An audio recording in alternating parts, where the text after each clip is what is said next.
دنیا کی حیثیت کیا ہے، اس عنوان پر چند باتیں آپ کے گوش گزار کرنا چاہتا ہوں کہ دنیا کیا چیز ہے۔ چنانچہ اللہ پاک نے فرمایا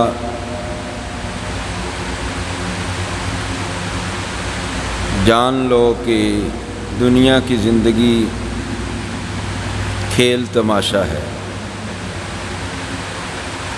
وزینت، اور یہ زیب و زینت ہے، بظاہر خوبصورت لگتی ہے، بھلی لگتی ہے، وَتَفَاخُرٌ بَيْنَكُمْ وَتَكَاثُرٌ فِي الْأَمْوَالِ وَالْأَوْلَادِ،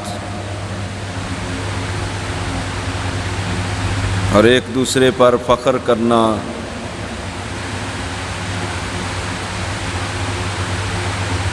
مال کے حوالے سے کہ فلاں کے پاس مال و دولت زیادہ ہے،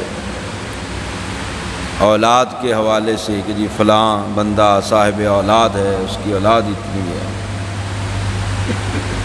فرمایا اس دنیا کی زندگی کی مثال اس طرح ہے کمثل غیث اعجب الکفار نباتہ، کہ جس طرح بارش برستی ہے، سبزہ اگتا ہے، کھیت لہلہاتے ہیں، فصل اگتی ہے، کاشتکاروں کو وہ بڑی بھلی لگتی ہے،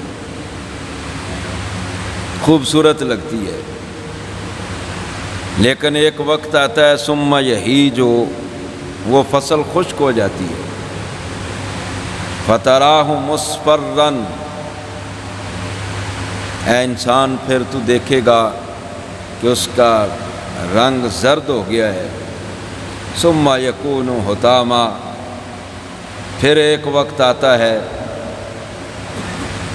کہ وہ ساری فصل سبزہ وہ ریزہ ریزہ ہو جاتا ہے، ختم ہو جاتا ہے۔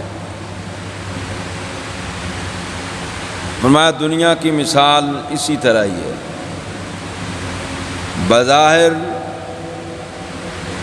یہ دیکھنے والوں کو بڑی خوبصورت لگتی ہے، دنیا کے اندر بڑی رونقیں ہیں، بڑی بہاریں ہیں۔ آپ بندہ انسان خود اپنے آپ میں غور کرے تو اسے یہ سارا دنیا کا فلسفہ سمجھ آ جائے گا کہ بچہ پیدا ہوتا ہے، بڑا ہوتا ہے، جوانی ہوتی ہے، زور ہوتا ہے، قوت ہوتی ہے، طاقت ہوتی ہے، لیکن ایک وقت آتا ہے کہ یہ جھک جاتا ہے، پھر کمزور ہو جاتا ہے، پھر ایک وقت آتا ہے کہ ہڈیوں پر گوشت بھی ختم ہو جاتا ہے، اور بندہ جو ہے وہ فنا ہو جاتا ہے، ختم ہو جاتا ہے۔ جس طرح فصل جب اگتی ہے تو بڑی خوبصورت لگتی ہے، ایک وقت آتا ہے فصل ختم ہو جاتی ہے، رنگ بدلتے ہیں، اور پھر وہ ریزہ ریزہ ہو جاتی ہے۔ تو اللہ پاک نے فرمایا کہ یہ دنیا کی بھی مثال ایسے ہی ہے، اور دنیا یہ فانی چیز ہے، کوئی باقی نہیں ہے۔ سرکار نے فرمایا ایک مرتبہ کہ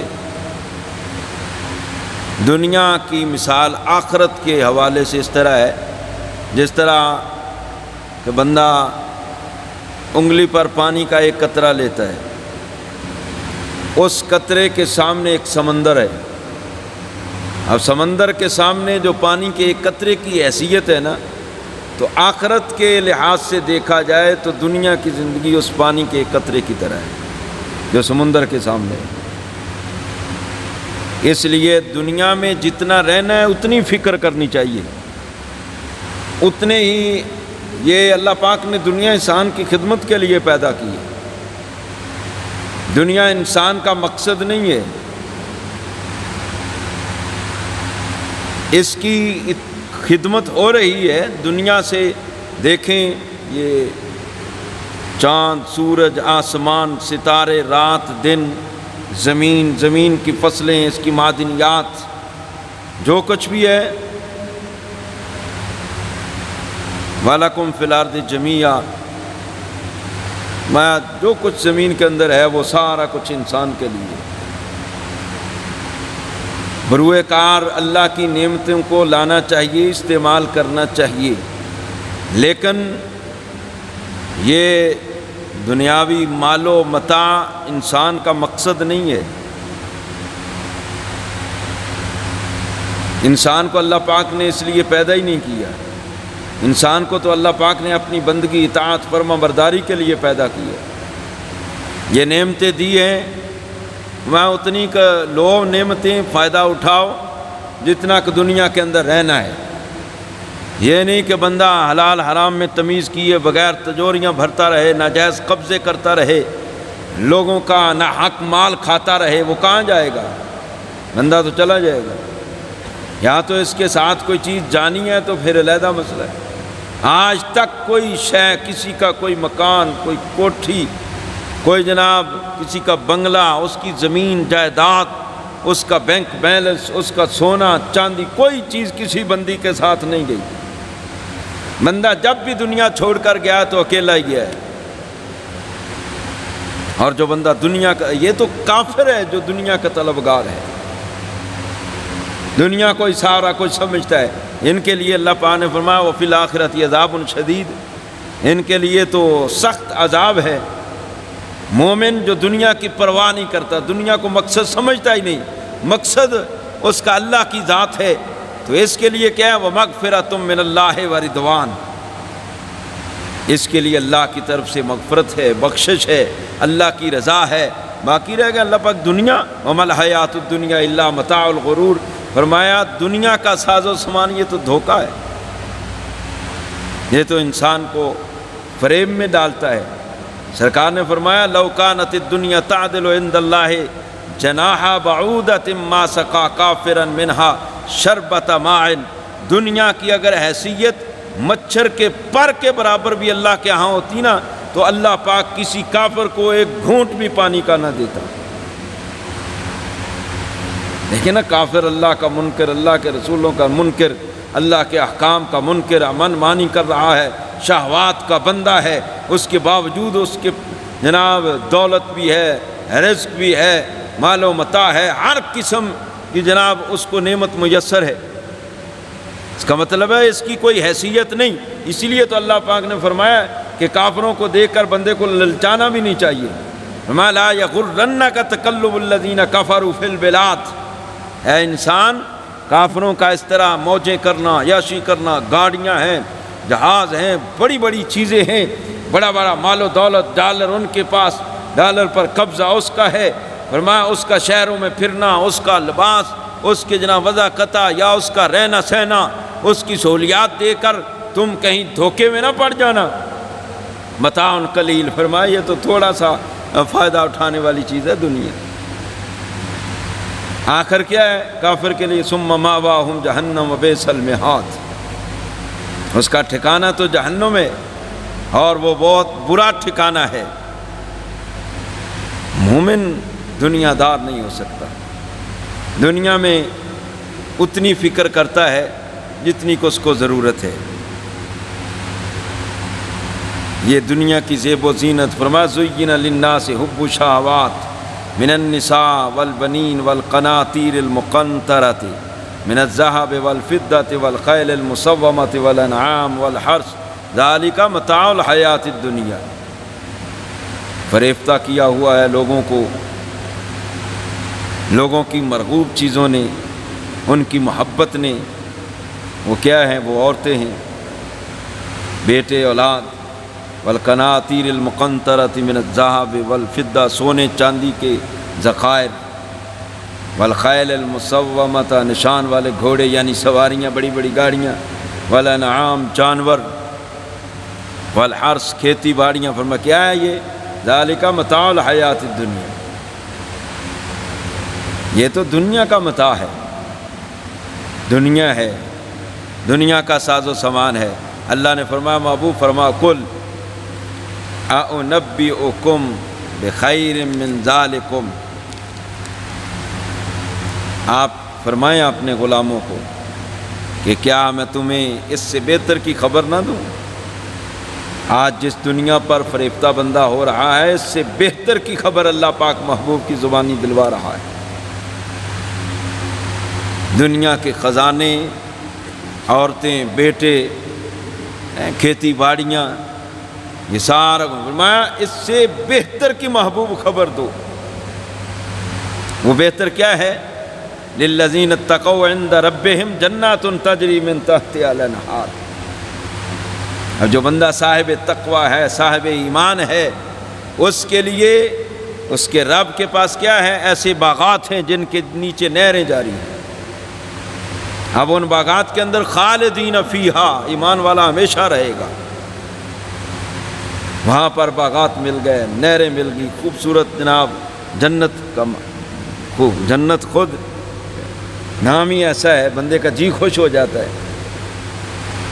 وہاں خوبصورت باغ، وہاں نہریں بھی جاری ہوں گی، وازواج مطہرہ، وہاں پاکیزہ بیبیاں ہوں گی، ورضوان من اللہ، وہاں اللہ کی رضا بھی ہوگی۔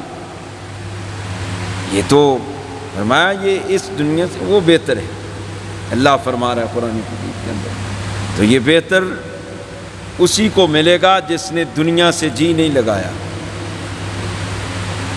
فرمایا یہ دنیا کیا ہے؟ دنیا ملعونۃ، یہ دنیا خود بھی ملعون ہے، ملعون ما فیہا، اور جو کچھ اس کے اندر ہے وہ بھی ملعون ہے، الا ذکر اللہ وما والاہ۔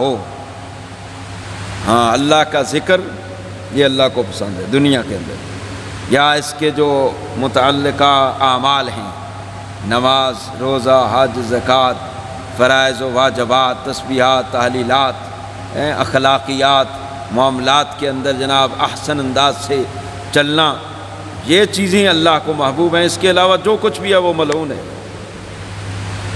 یا پھر عالم و متعلم، حدیث پاک کے اندر آتا ہے کوئی بندہ عالم ہے اللہ کے دین کا یا اللہ رسول کے دین کا جو طالب علم ہے، ان کو استثناء دیا گیا، باقی ملعون ہی ہے سب۔ اللہ کے ذکر کو استثناء ہے، یہ اللہ کو پسند ہے، یا اس کے متعلقہ جو اعمال صالحہ ہیں وہ اللہ کو پسند ہے، عالم پسند ہے، متعلم پسند ہے، اس کے علاوہ سب ملعون ہی ہے۔ سرکار نا ایک مرتبہ صحابہ ساتھ ہیں، آپ ایسی جگہ پر تشریف لائے جہاں پر ایک بکری کا بچہ مرا ہوا تھا۔ سرکار نے فرمایا گھر والے جن کا یہ بکری کا بچہ مرا ہے ان کے ہاں اس کی کیا حیثیت ہے؟ اس کی تو کوئی اب حیثیت نہیں ہے، وہ اس سے نفرت کرتے، اس لیے تو باہر انہوں نے پھینک دیا ہے۔ فرمایا جتنی وہ نفرت کرتے نا اس سے، باہر پھینک دیا ہے۔ اللہ پاک کے ہاں دنیا اس سے بھی ہلکی ہے، اس کی کوئی ویلیو نہیں ہے۔ تو جو دنیا کا بندہ طلبگار ہوتا ہے، کس حد تک ہونا چاہیے طلبگار دنیا کا؟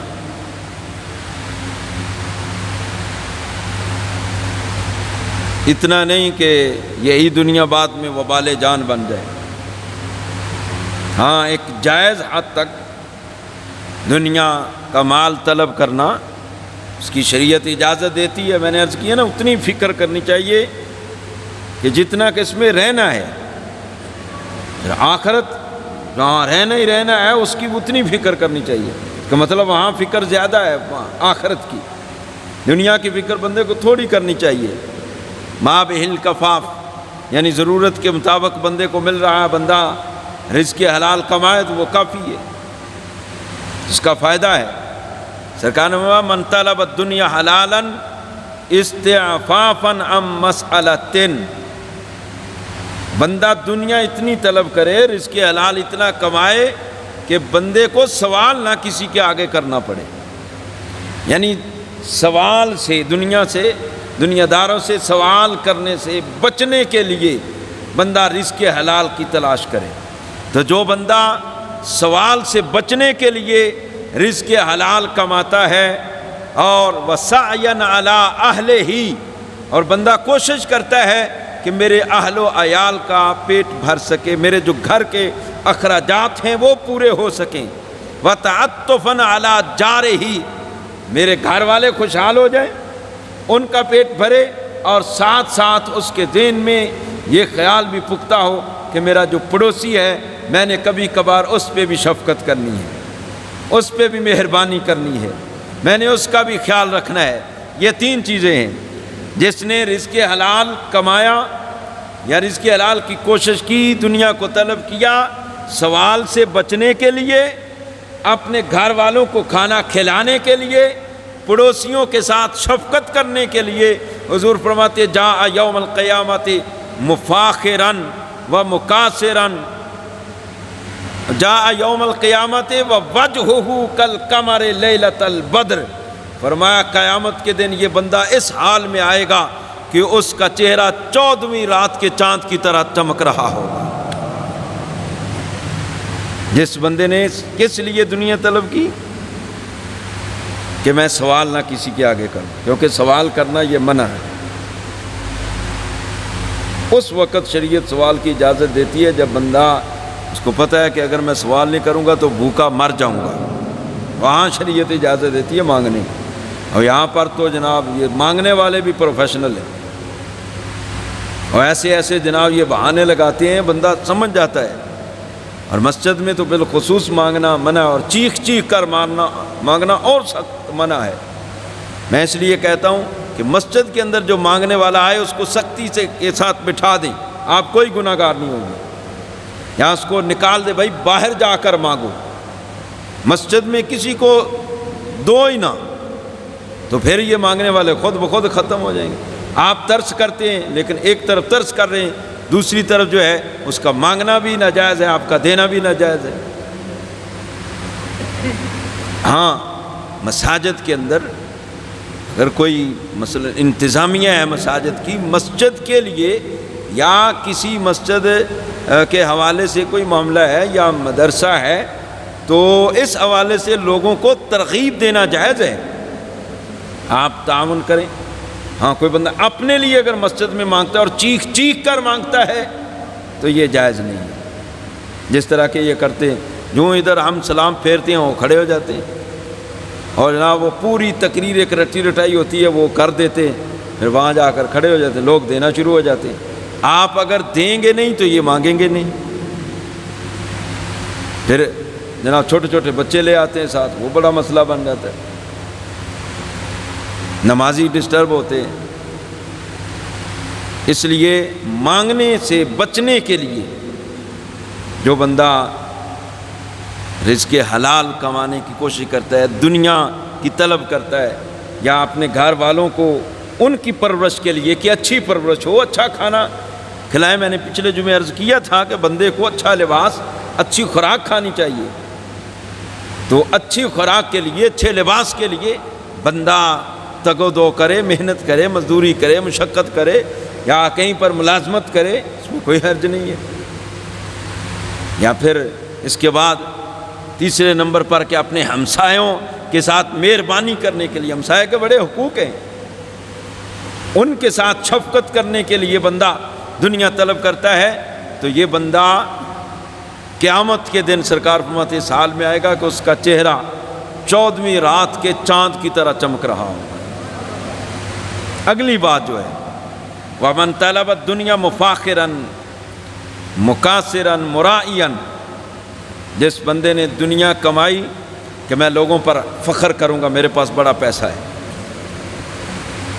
ہے، مال کی کثرت ہے، اترانے کے لیے، اپنی لوگوں پر دھاک بٹھانے کے لیے، جاہو جلال دکھانے کے لیے، ہمارا جس نے اس نیت سے دنیا کو طلب کیا، لقی اللہ وہو علیہ غضبان، قیامت کے دن اللہ کی بارگاہ میں یہ بندہ بھی حاضر ہوگا، لیکن اس حال میں حاضر ہوگا اللہ پاک اس سے ناراض ہوگا۔ اس لیے فخر کے لیے، دکھانے کے لیے، ریاکاری کے لیے دنیا نہیں بندے کو کمانی چاہیے، بلکہ نیت اچھی ہو، انما الاعمال بالنیات، کہ میرے گھر کا ماحول جو ہے وہ اچھا ہو جائے، میرے بیوی بچے اچھا رزق کھائیں، اچھا لباس پہنیں، اس نیت سے جائز ہے۔ باقی دنیا، الدنیا سجن المؤمن و جنت الکافر، یہ مومن کے لیے قید خانہ ہے اور کافر کے لیے یہ جنت ہے، اس کی تو موجیں ہیں، آخرت میں اس کے لیے کچھ نہیں ہے۔ مومن جتنا زیادہ مصیبت پر، پریشانی پر صبر کرے گا نا، آخرت میں اللہ پاک اتنا زیادہ اس کو اجر عطا فرمائے گا۔ اس لیے دنیا کا بندہ طالب بھی نہ ہو، محب بھی نہ ہو۔ کیوں؟ حب الدنیا راس کل خطیۃ، دنیا کی محبت ہر گناہ کی جڑ ہے۔ دنیا کی محبت، اب بندہ دنیا دار بندہ ہے، دنیا کا طلبگار ہے، لالچی ہے، حریص ہے، تو وہ حلال حرام میں تمیز نہیں کرے گا۔ جہاں اس کو ملے گا وہاں جناب وہ ہاتھ ڈالے گا، یہ نہیں دیکھے گا حلال ہے یا حرام ہے۔ دنیا کی جو بندہ جس کے دل میں محبت ہوتی ہے وہ بندہ رہتا بے سکون ہی ہے، سکون نہیں ملتا اس کو۔ کیوں؟ سکون کیسے ملے؟ اس نے دنیا کمائی ہے، کوئی چھوٹا کاروبار ہے، نیت ہی اس کی خراب ہے، یار میرا بڑا ہونا چاہیے۔ اب بڑے کاروبار کرنے کے لیے وہ جناب آگے پھر چلے گا، اس سے بڑا کرنے کے لیے پھر وہ جناب کسی کا حق بھی کھائے گا، بے شمار گناہ کرتے کرتے وہ آگے بڑھتا جائے گا۔ اس کا نقصان کیا ہوگا؟ سکون نہیں اس کو نصیب ہوگا۔ دنیا کے پیچھے بھاگتا بھاگتا مر تو جائے گا، لیکن اس کی جو اندر کی خواہش ہے نا، یا اس کا حرص اور لالچ، اس کی بے سکونی ختم نہیں ہوگی۔ اسی لیے تو سرکار نے فرمایا کہ دنیا کی محبت دلی بے اطمینانی کا سبب ہے۔ فرمایا من کانت الدنیا ہمتہ فرق اللہ علیہ امرہ، جو بندہ دنیا کے پیچھے بھاگتا ہے اللہ پاک اسے اس کے معاملات میں الجھا دیتا ہے۔ جو وہ بندہ جھوٹ بھی بولتا ہے، چوریاں بھی کرتا ہے، فراڈ بھی کرتا ہے، کیونکہ الجھ جو گیا ہے، وہ دنیا دار جو ہے، دنیا کے پیچھے جو ہے، ایک تو اللہ اس کو دنیا کے معاملات میں الجھا دیتا ہے، اس کے معاملات سارے پراگندہ ہو جاتے ہیں۔ اور فرمایا وَجَعَلَ فَقْرَهُ بَيْنَ عَيْنَيْهِ، اسے اللہ پاک ہر وقت محتاج ہی رکھتا ہے، وہ محتاج ہی رہتا ہے، ایک ہاتھ اس کا آگے ایک پیچھے ہے بس۔ جو بندہ دنیا دار ہے، دنیا کے پیچھے دنیا کی خواہش رکھتا ہے، دنیا کی ہوس رکھتا ہے، لالچی بندہ، وہ کہتے ہیں نا کہ لالچی بندے دی کدے پوری نہیں پیندی، یہ حدیث پاک کا مفہوم ہے۔ ہمارا جو لالچی بندہ ہے نا، اس کی آنکھوں میں وہ جناب اس کے دل میں اللہ پاک محتاجگی پیدا کر دیتے ہیں، وہ محتاج ہی رہتا ہے۔ آپ دیکھتے نہیں بڑے بڑے جناب لوگ کروڑوں اربوں پتی لوگ ہیں، لیکن دنیا کا لالچ ہوس ایسا ہے، پھر بھی جناب وہ پھلو کرتے پھرتے ہیں۔ کیوں؟ اللہ نے ان کو محتاج کر دیا ہے، محتاجی ان کی ختم ہونی ہی نہیں ہے۔ اور پھر فرمایا کہ وَلَمْ يَأْتِهِ مِنَ الدُّنْيَا إِلَّا مَفَاقٌ كُتِبَ لَهُ، حالانکہ بندے کو ملنا تو اتنا ہی ہے نا جتنا اس کا مقدر ہے، مقدر سے زیادہ تو نہیں ملنا، ملنا اتنا ہی ہے جتنا بندے کا مقدر ہے۔ لیکن ایک بندہ لالچی ہو گیا، حریص ہو گیا ہے، اللہ پاک اس کو محتاج کر دیتا ہے۔ اگر کہیں اس کو زیادہ کسی جگہ سے مل بھی گیا تو دوسری طرف سے اس کا اس سپیڈ سے نکلے گا نا، اگر 100 کی سپیڈ سے اس نے کمایا ہے نا تو 120 کی سپیڈ سے اس کا مال نکلے گا، ناجائز جگہوں پر لگے گا، غلط جگہوں پر اس کا مال خرچ ہوگا، اس کے پاس ٹکے گا ہی نہیں، پھر وہ محتاج کا محتاج ہی ہے۔ کیوں؟ وہ حریص تھا، وہ لالچی تھا دنیا کا۔ پھر سرکار فرماتے ہیں وَمَنْ كَانَتِ الْآخِرَةُ، جس بندے نے آخرت کی فکر کی جس بندے نے کہ مرنا ہے،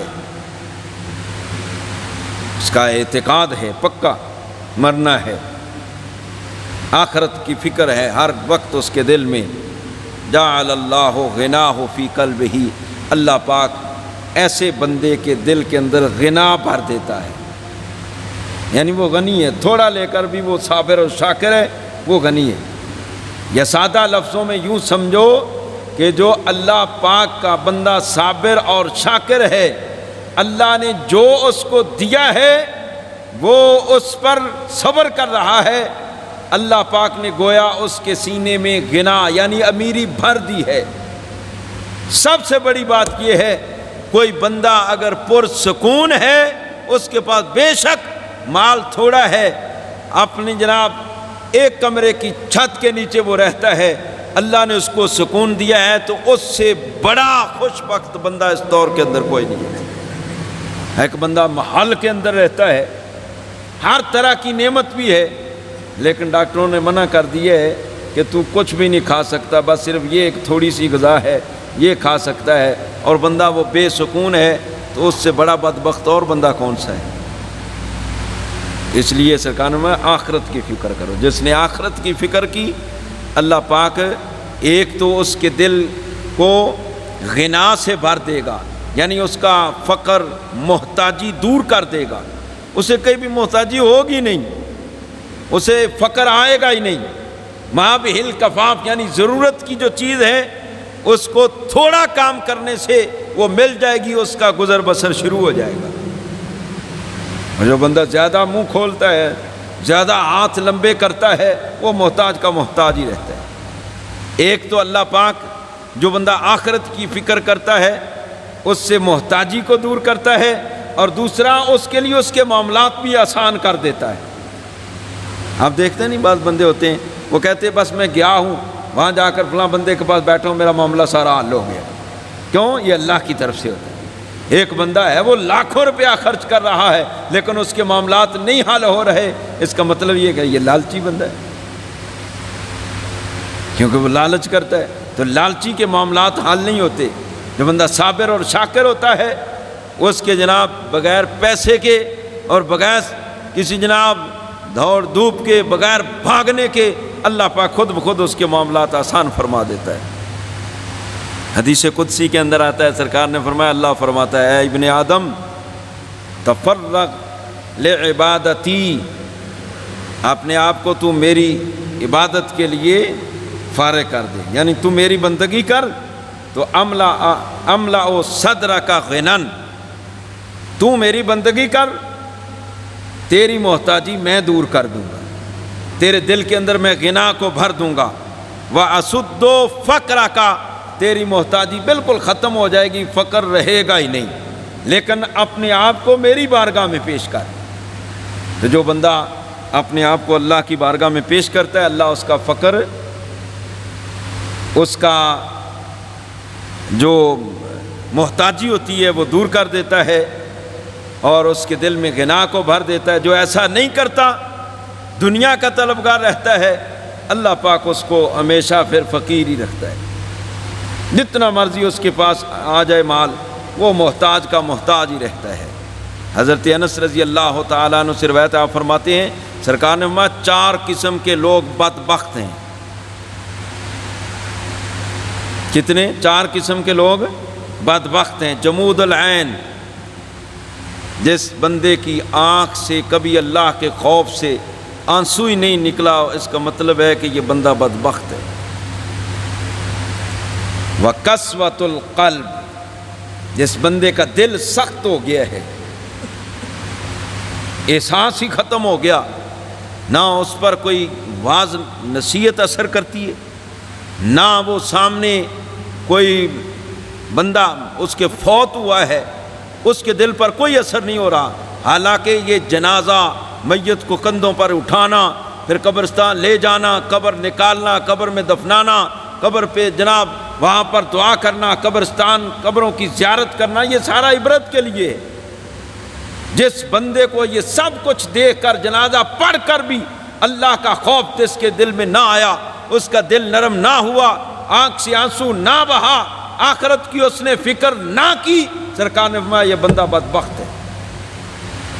روز جنازے پڑھتے ہیں، اعلان ہوتے ہیں، آگاہ اپنی موت سے کوئی بشر نہیں، ساما 100 برس کا پل بھر کی خبر نہیں۔ اس کے باوجود ہم دنیا میں ایسے مست الست ہیں، جنازوں پر جناب لوگ ہنستے ہوئے جا رہے. سخت منع ہے جنازے پر ہنسنا، باتیں فضول باتیں. اسی لیے علماء کہتے ہیں چلو کم از کم باتوں سے بچ جاؤ گے، ذکر کرتے ہوئے جاؤ. لوگ جناب فتنوں کا دور ہے، ذکر کر لے جناب، فتویٰ باتوں پر فتویٰ نہیں لگتا. ایسے کمینے قسم کے لوگ ہیں. وہاں نہیں کہتے یار باتیں نہ کرو، ہنسنا منع ہے. ہم کہتے ہیں چلو عوام ہے، ہنسنا یہ باتیں کرنا چھوڑ دے گی، ذکر کرتے جاؤ. چلو ذکر کا کوئی نہ کوئی فائدہ تو ہوگا نا. جس بندے کا سار، یہ تو میں نے ایک مثال پیش کی ہے.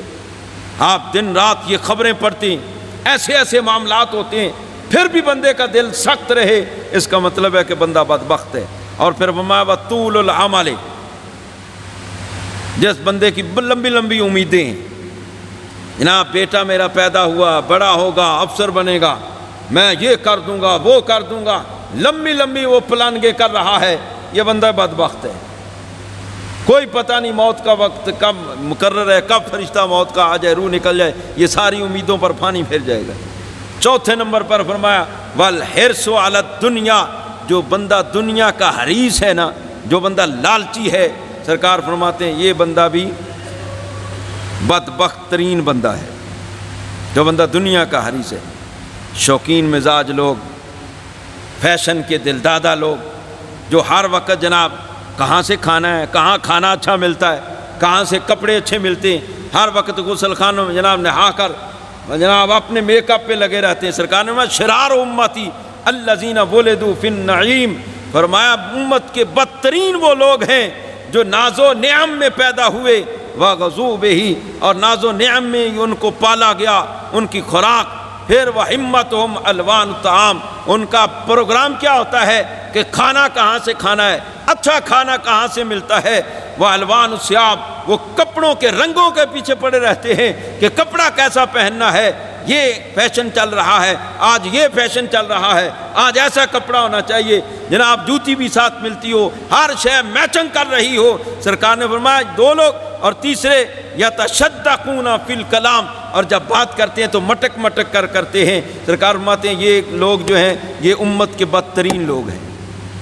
اس لیے جیسا سادہ کھانا شریعت میں، اور اس سے بندہ بیمار بھی نہیں ہوتا. سادہ کھانا، سادی غذا، یہ ڈاکٹر صاحب بیٹھے ہیں ان سے پوچھ لیں، ڈاکٹروں کے پاس جانے کی ضرورت ہی نہیں پڑے گی. سادی غذا ہو، سادہ کھانا ہو، بندہ بالکل صحت کے لحاظ سے تندرست ہوگا. سادہ لباس ہو، یہ سب فنا ہو جانا ہے.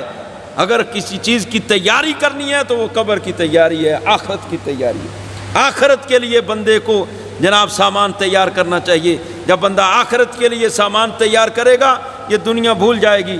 بندہ دنیا کے پیچھے اتنا نہیں پڑے گا، اپنے ظاہری جو ہے حسن اور شباب کے پیچھے نہیں پڑے گا، بلکہ اپنے باطن کے پیچھے پڑے گا کہ میرا باطن صاف ہو جائے، میری آخرت ٹھیک ہو جائے.